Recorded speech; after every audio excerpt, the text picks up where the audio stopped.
অনেক দিন ধরে একদম অনেক ফুচকা খেতে ইচ্ছা করতেছিল।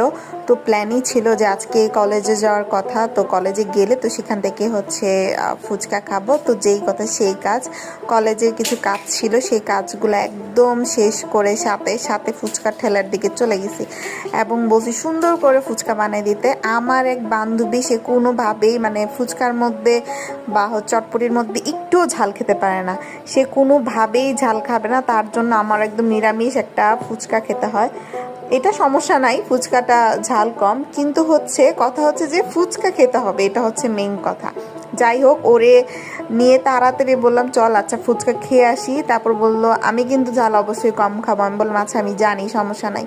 তো ওর জন্য একদম ঝাল কম দিয়ে বানানো হয়েছে, তবুও দেখা গেছে এই ফুচকা খেয়ে ও একদম মানে কান্না শুরু করে দিয়েছে। দেখেন, আপনারা কিন্তু দেখতে পাচ্ছেন ফুচকার মধ্যে কিন্তু বিন্দু পরিমাণ একটু ঝাল নাই, কোনো কিচ্ছু নাই, শুধু ভিতরে হালকা পুরের মধ্যে যে হালকা একটু ঝাল, ওইটার মধ্যেই জাস্ট একটু উপরে ডিম দিয়ে দিছে।